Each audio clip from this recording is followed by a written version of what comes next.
Hi friends, welcome back to study classes.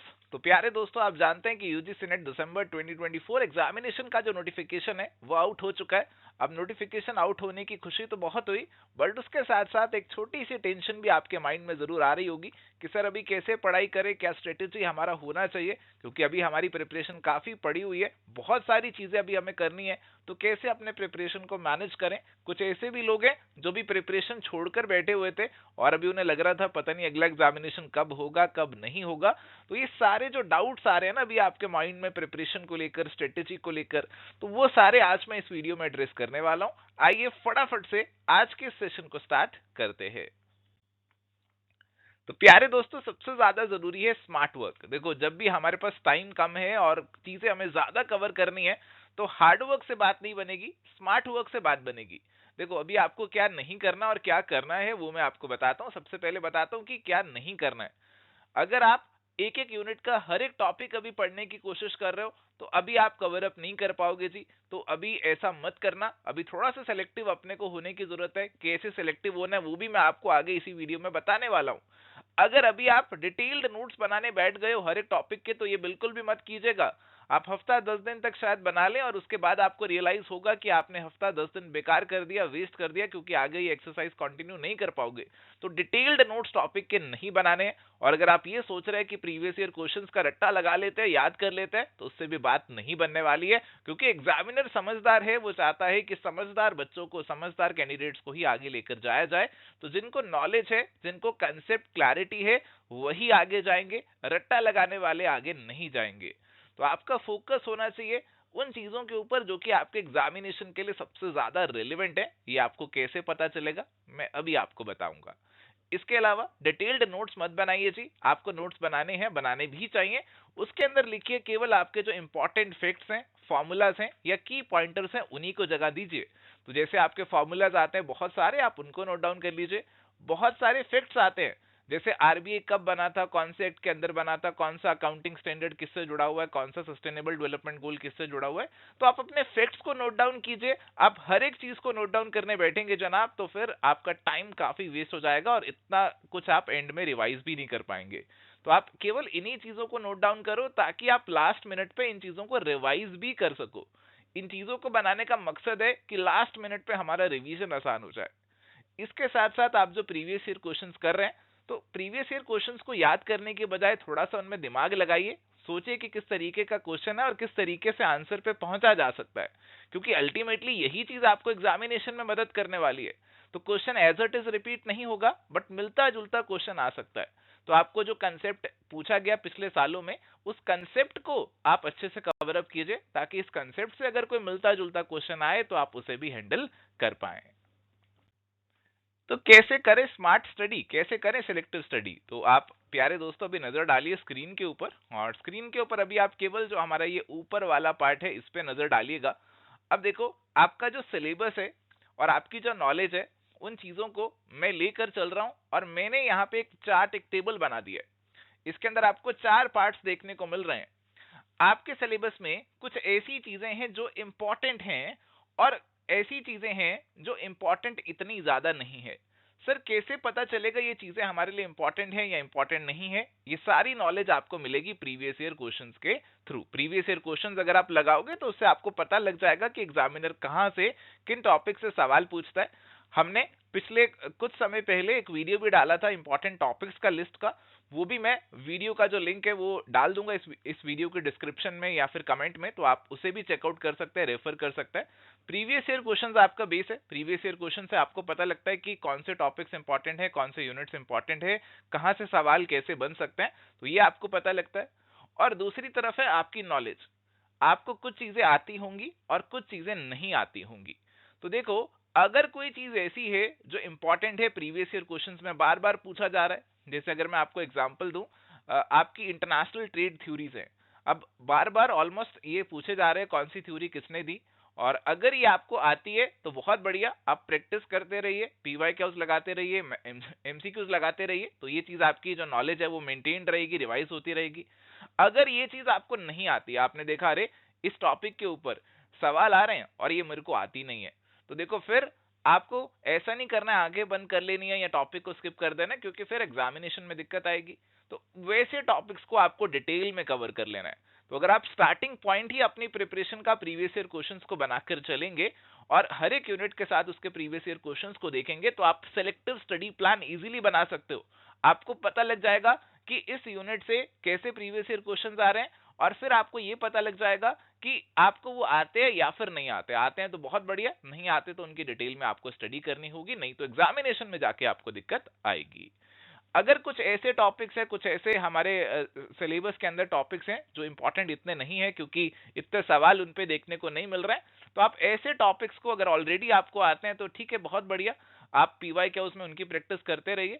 But अगर आपको नहीं आते हैं ये टॉपिक्स, तो ऐसे टॉपिक्स को स्किप करना ही फायदेमंद रहेगा। तो ऐसे कुछ टॉपिक्स जरूर हो सकते हैं आपके सिलेबस के अंदर। तो जैसे अगर मैं एग्जांपल लूं, तो आपका टॉपिक एक रहता है फॉरेन एक्सचेंज का। तो फॉरेन एक्सचेंज का जो टॉपिक है, अब काफी लोगों को काफी मुश्किल लगता है, नोट नो वाली कैटेगरी में ये टॉपिक आ जाता है। और ऐसा भी नहीं है कि कोई बहुत ज्यादा भर भर के इस टॉपिक से सवाल आपको देखने को मिल रहा है। तो ऐसे टॉपिक्स अगर आपको नहीं आते तो आप इसे स्किप कर सकते हैं। बट हाँ, कुछ ऐसे भी टॉपिक्स हो सकते हैं जो कि शायद आपको नहीं आते, बट उनसे एग्जामिनेशन में सवाल आते हैं। जैसे मार्जिनल कॉस्टिंग का टॉपिक है आपका, इससे न्यूमेरिकल सवाल भी आता है। तो अगर आपको ये टॉपिक नहीं आता तो फिर आपको इसे प्रैक्टिस करनी होगी, डिटेल में पढ़ना होगा, क्योंकि ये वाला टॉपिक आपके इंपॉर्टेंट वाली कैटेगरी में आ जाता है। तो अगर आपने ये चीज समझ लिया ना, तो आप आसानी से अपना एक सिलेक्टिव स्टडी प्लान, अपना एक स्मार्ट स्टडी प्लान जो है वो बना सकते हो।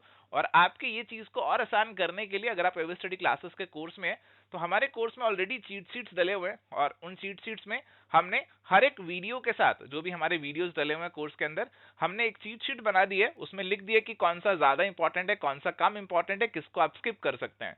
तो जिस पे डबल टिक किया गया दैट इज वेरी इंपॉर्टेंट, जिस पे सिंगल टिक किया गया दैट इज इंपॉर्टेंट, और जिस पे स्टार डाल दिया गया आप इसे स्किप कर सकते हैं अभी के लिए।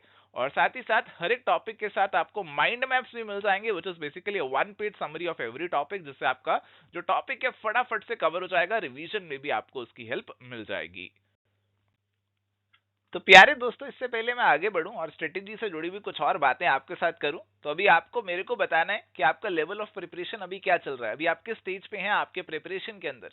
क्या अभी आपको लगता है कि आप एक बिगिनर स्टेज पे हैं, आपने कुछ ज्यादा पढ़ाई करी नहीं है, पेपर भी एक आधा अटेम्प्ट आपने दिया है या अभी तक नहीं दिया, पढ़ाई अभी तक नहीं करी है, या फिर आप मिडवे थ्रू प्रिपरेशन है, यानी कि आपने कुछ टॉपिक्स ऐसे हैं सिलेबस के जिनको अच्छे से प्रिपेयर कर लिया है, बट कुछ टॉपिक्स ऐसे हैं जो अभी बचे हुए हैं जिनको आपको अभी कवर अप करना है, या फिर आप एक एडवांस्ड स्टेज पे हैं जिसमें आपने अपना सिलेबस ऑलमोस्ट कंप्लीट कर लिया है, या फिर आपने ऑलरेडी पीएचडी या फिर नेट के लिए क्वालिफाई कर लिया और अभी नेट या जेआरएफ के लिए आगे नेक्स्ट गोल के लिए आप ट्राई करने वाले हैं। तो किस स्टेज पे आप फॉल करते हैं उसके अकॉर्डिंग मैं आपकी स्ट्रेटेजी यहाँ बनाने वाला हूं। तो एक एक करके मैं सबकी स्ट्रेटेजी यहाँ पे डिस्कस कर लेता हूं। चलिए, तो प्यारे दोस्तों, सबसे पहले बात कर लेते हैं बिगिनर्स की।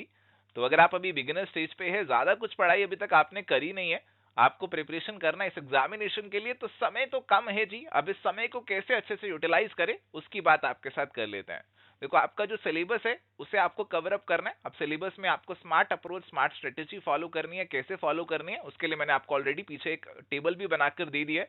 तो आपको प्यारे दोस्तों क्या करना है जी, आपको सभी पेपर 1 और पेपर 2 के जो भी आपके यूनिट्स हैं सबके रैपिड रिवीजन वीडियोस करना है, और प्रीवियस ईयर क्वेश्चंस करने हैं पिछले 5 सालों के। और यहां से आपको आइडिया लगाना पड़ेगा कि कौन से टॉपिक्स ऐसे बच रहे हैं जो इंपॉर्टेंट तो हैं, एग्जाम में तो पूछ रहे हैं, बट उसमें आप हमेशा अटक रहे हो। ऐसे टॉपिक्स को फिर आपको डिटेल में कवर करना पड़ेगा। अपनी जो भी वीकनेसेस आपको पता चलती हैं, ऐसे जो टॉपिक्स पता लगते हैं विच आर इंपॉर्टेंट बट आपके स्ट्रांग नहीं है, आप उनमें वीक है, तो आपको उनको इन डेप्थ कवर करना होगा, ताकि आप उन टॉपिक्स में अगर सवाल एग्जाम में पूछते हैं तो उनको हैंडल कर पाए। देखो, साथ ही आपको पेपर 1 भी करना है। तो पेपर 1 में कई लोगों का हार्ट टाइट होता है हमारे प्रैक्टिकल वाले पोर्शन में। अगर आप उस कैटेगरी में आते हैं तो डेली 1 घंटा रखिए कि डेली 1 घंटा आप प्रैक्टिस करने वाले हैं। किसकी प्रैक्टिस करेंगे? डाटा इंटरप्रिटेशन की, मैथ्स की, आरसी या फिर लॉजिकल रीजनिंग की। तो इन चारों में से कोई भी 2 उठा सकते हैं। आधा आधा घंटा कर लिया डेली बेसिस पे। इस तरीके से ये रेगुलरली होते रहेंगे तो एग्जामिनेशन में आपको इतनी दिक्कत नहीं आएगी। और देखो, साथ ही पेपर 1 के अंदर ना अपने जज्बातों को कंट्रोल में रखना बहुत जरूरी है। आपके हायर एजुकेशन और पीपल एंड एनवायरनमेंट वाले यूनिट में, क्योंकि इन यूनिट्स का ना कोई बाउंड्री नहीं है, इनका कोई सीमा नहीं है, इनको जितना मर्जी पढ़ लो फिर भी एग्जामिनर पता नहीं कहां से लाके क्या सवाल आपसे पूछ सकता है। तो आपको इन्हें सेलेक्टिवली करना है प्रीवियस ईयर क्वेश्चंस के हिसाब से या फिर कोर्स के हिसाब से, जितना आप कवर अप कर सकते हैं उतना ही कवर अप करके जाइए। इसमें ऐसा नहीं है कि जज्बातों में बह जाएं, ऐसा नहीं है कि आप कोशिश करें कि अरे कोई बात नहीं, कोई भी कुछ भी हो, मैं तो सब कुछ ही पढ़ना चाहता हूं इसका, तो पीएचडी नहीं करने बैठ जाना है इन यूनिट्स के अंदर। कम्युनिकेशन, आईसीटी, टीचिंग और रिसर्च, इनको आप फुल्ली अच्छे से कवर अप कर सकते हो। तो ये आपका स्ट्रेटेजी होना चाहिए अगर आप एक बिगिनर स्टेज पे यहाँ पे बैठे हुए हैं। चलिए अभी बात करते हैं कि अगर आप मिडवे हैं, अगर आपने अपना प्रिपरेशन स्टार्ट किया हुआ था, आपने काफी अपना सिलेबस ऑलरेडी कवर अप कर लिया है, बट हाँ कुछ सिलेबस अभी बाकी है जिसे आपको कवर अप करना है, तो अभी आपको एक स्ट्रेटेजी बनाना पड़ेगा कि जो भी आपका सिलेबस बाकी है, जो भी चीजें आपकी अभी बाकी चल रही हैं, उनको आप किस तरीके से अगले 25 से 30 दिन में कंप्लीट कर लेंगे।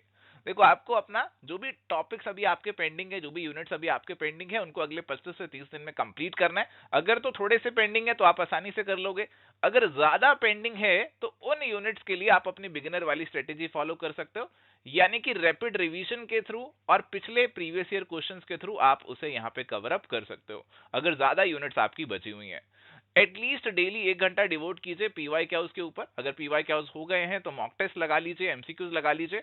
डेली 1 घंटा आपको एमसीक्यू प्रैक्टिस जरूर करनी है। अगर आप ये सोच रहे हैं कि केवल सिलेबस कंप्लीट हो जाए एग्जाम से एक दिन पहले तक, बाकी एग्जाम में देख लेंगे, तो फिर बात नहीं बनेगी, फिर आपको एग्जामिनेशन में एमसीक्यू लगाते हुए दिक्कत जरूर आएगी। तो डेली 1 घंटा अलग से सेट असाइड कर लो कि इसमें मेरे को प्रीवियस ईयर क्वेश्चन ही लगाने, एमसीक्यूज ही लगाने, चाहे वो उन्हीं टॉपिक्स के हों जिनका आपका प्रिपरेशन अभी पेंडिंग चल रहा है, या फिर उन टॉपिक्स के भी हो सकता है जो आप ऑलरेडी प्रिपेयर कर चुके हैं। फिर लास्ट में जो भी आपके पास समय बचेगा, हमें पता नहीं कॉमर्स का पेपर किस दिन होगा, मैनेजमेंट का किस दिन होगा, स्टार्टिंग में होगा या एंड में होगा, जितना भी समय आपको मिलेगा तो फिर उसमें आप दबा के रिवीजन और प्रैक्टिस जो है अपना कर सकते हैं। और आपके लिए भी अगर पेपर 1 में दिक्कत फील करते हो तो डेली 1 घंटा प्रैक्टिस के लिए जरूर रखो।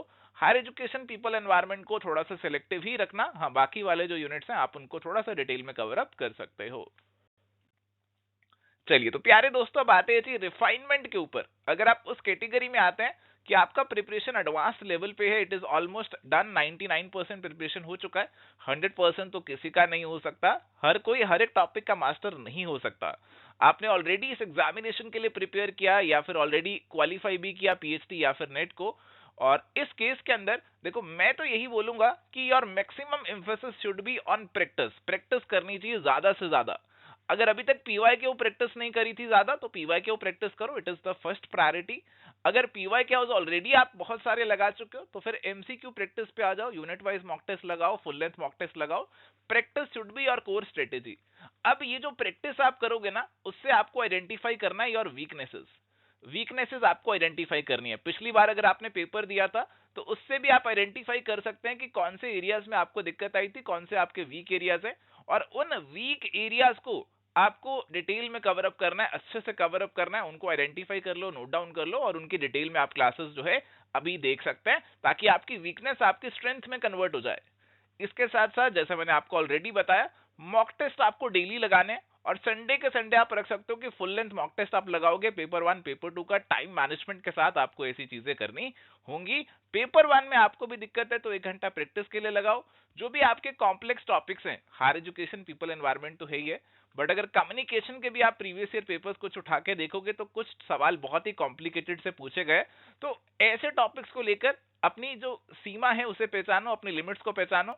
ऐसा नहीं है कि आप इनमें एक्सपर्ट बन जाओ, 5 के 5 सवाल सही कर जाओ, ऐसा पॉसिबल नहीं है।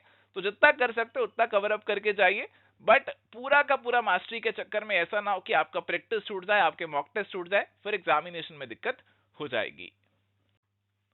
प्यारे दोस्तों अगर अभी आपको कुछ ज्यादा समझ में आ नहीं रहा है कि कैसे प्रिपरेशन किया जाए, क्या करे क्या ना करे, कंटेंट आपको नहीं मिल रहा है, तो आप एवर स्टडी क्लासेस के कोर्सेज को भी चेकआउट कर सकते हो। हमारा मास्टर कोर्स अवेलेबल है यूजीसी नेट कॉमर्स और मैनेजमेंट के लिए, only paper 2, paper 1 plus paper 2 आप यहाँ पे ले सकते हैं। इसमें आपको सब कुछ मिल जाएगा, क्लासेस होंगे, नोट्स होंगे, पीवाई क्यूज होगा, टेस्ट सीरीज होगा। All you need to crack this examination आपको यहाँ पे मिल जाएगा। रैपिड रिवीजन वीडियोस भी मिल जाएंगे ताकि आप लास्ट मोमेंट पे अपने रिवीजन भी कर सकें। एंड इसके अलावा प्यारे दोस्तों अगर आपको केवल और केवल प्रैक्टिस ही करनी है, मॉक टेस्ट ज्यादा लगाने, तो आप हमारा जो टेस्ट सीरीज है उसे भी चेकआउट कर सकते हो। इन सभी कोर्सेज पे 50% ऑफ अभी आपको देखने को मिल रहा है। सबकी डिटेल्स आपको हमारी ऐप या फिर वेबसाइट पे मिल जाएंगी। कोई क्वेरी है आपको इन कोर्सेज के रिगार्डिंग तो आप हमें कॉल या व्हाट्सएप कर सकते हैं, ये नंबर आपको यहाँ पे दिया हुआ है।